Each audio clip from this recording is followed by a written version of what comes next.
Hai Sobat Sukses, kembali ketemu dengan saya Desi Darta. Kali ini kita akan membahas topik usaha modal kecil, untung kecil, apakah harus bayar pajak? Setelah yang satu ini.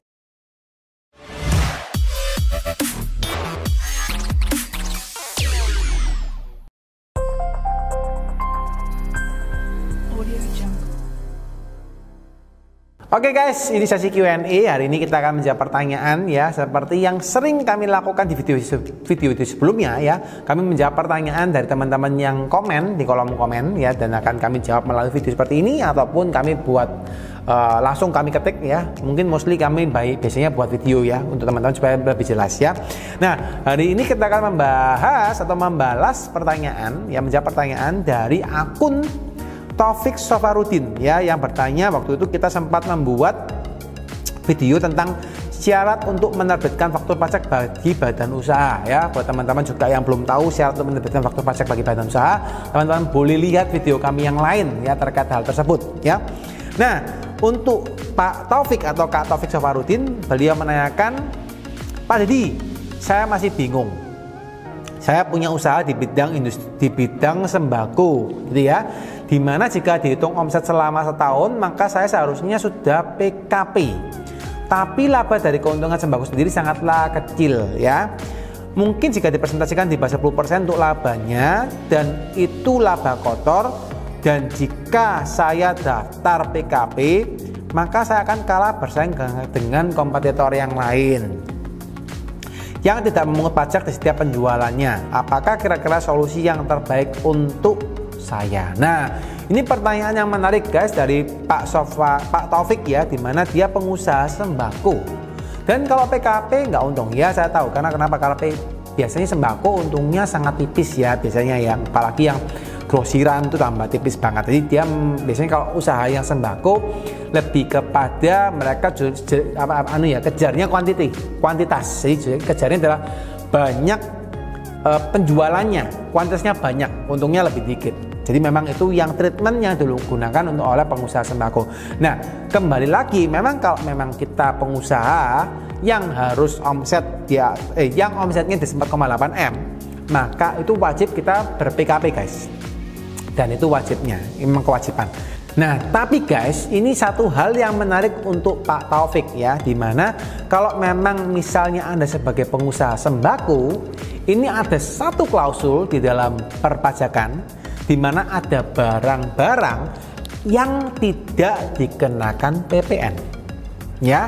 Jadi meskipun Anda pengusaha PKP gitu ya, tapi kalau misalnya Anda menjual sembako, dan biasanya sembako itu banyak yang tidak ber-PPN, maksudnya banyak barang yang dikecualikan dari PPN, itu Anda waktu menjual sembako jual saja, tidak perlu Anda memungut PPN. Nah, untuk itu kawan, saya akan jelaskan barang-barang apa saja yang tidak dikenakan PPN. Ya, jadi Anda boleh cek juga, ini dari undang-undang ya, di PMK. Di tahun nomor ya, PMK itu Peraturan Menteri Keuangan. Anda boleh searching di Google ya, ada searching di Google Peraturan Menteri Keuangan atau PMK nomor 116 garis miring ya, PMK.010 garing lagi 2017 ya. Di sini disebutkan guys bahwa ada beberapa barang yang masuk kebutuhan pokok dan tidak dikenakan PPN. Alias waktu Anda jual ya jual aja, nggak perlu Anda bingung gitu ya, nggak perlu Anda bingung terkait dengan PPN-nya ya. Nah, apakah barang-barang tersebut ya? Yang pertama adalah beras atau gabah ya. So pasti guys, kalau jual sembako pasti seringnya jual beras ya. Jadi kalau Anda jual beras atau gabah, maka ini masuk kriteria tidak dikenakan PPN ya. Tentunya ini ada kriterianya seperti ini. Kalau beras dan gabah itu yang tidak kena PPN adalah yang berkulit atau dikuliti, setengah digiling atau digiling seluruhnya ya. Intinya ya, memang Anda bingung-bingung, intinya beras dan gabah. Kalau Anda beli beras ke supermarket sudah pasti nggak kena PPN ya. Tapi kalau Anda beli tepung beras itu nggak bisa. Kalau tepung beras tetap dikenakan PPN ya. Jadi benar-benar berasnya atau gabahnya itu nggak kena PPN. Itu yang pertama. Lalu kalau Anda jual jagung juga tidak dikenakan PPN ya. Jadi kalau misalnya ini ya jagung yang bibit ya, jagung pecah ya, beras jagung itu juga nggak kenakan PPN. Tapi kalau misalnya mungkin tepung jagung, nah, atau misalnya Anda olahan jagung, tetap kena PPN ya. Tapi kalau jagung utuhnya nggak kena PPN. Lalu apalagi sagu ya, sagu juga nggak kena PPN ya. Nah ini keren guys. Untuk sagu, kalau beras tadi kita tepung beras kena ya, tapi kalau sagu itu tidak dikenakan PPN adalah sari sagunya, tepung sagunya pun tidak dikenakan PPN kalau sagu. Tapi kalau beras, tepung berasnya dikenakan PPN, jadi berbeda ya. Lalu kedelai ya, kedelai juga tidak kena PPN, garam juga tidak kena PPN ya, daging juga tidak kena, telur juga tidak kena ya, susu juga tidak kena ya. Tapi susu ini yang tidak dikenakan hanya susu perah ya.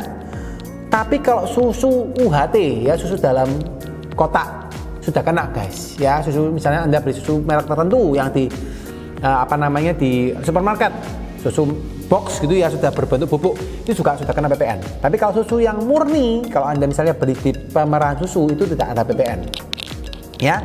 Lalu buah-buahan ya, buah-buahan segar itu juga tidak kena PPN ya, kalau buah-buahnya segar ya. Kalau buah-buahnya dalam kaleng sudah kena PPN ya.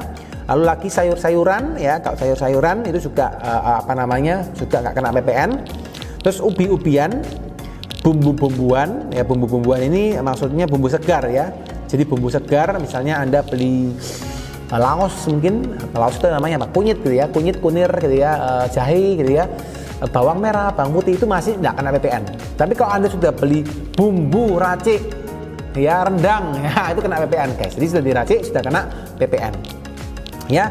Lalu gula konsumsi ini kalau dulu sekali itu kena PPN, tapi kalau sekarang gula konsumsi itu tidak dikenakan PPN ya. Jadi ini cukup menarik buat teman-teman. Dan untuk pertanyaan tadi terkait dengan pertanyaannya Pak Taufik ya, bahwa kalau memang Anda jualan sembako yang terkait dengan barang-barang yang saya sebutkan tadi Pak Taufik, Anda tidak perlu khawatir, Anda tinggal lapor saja penjualannya, dan memang itu barang yang dikecualikan dari unsur PPN.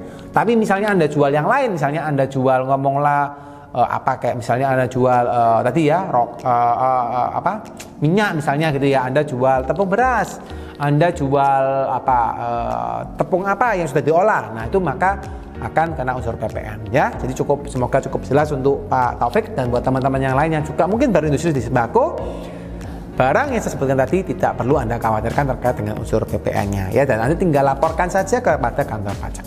Oke, semoga bermanfaat video kali ini. Bagi yang suka videonya silahkan tekan tombol like dan share.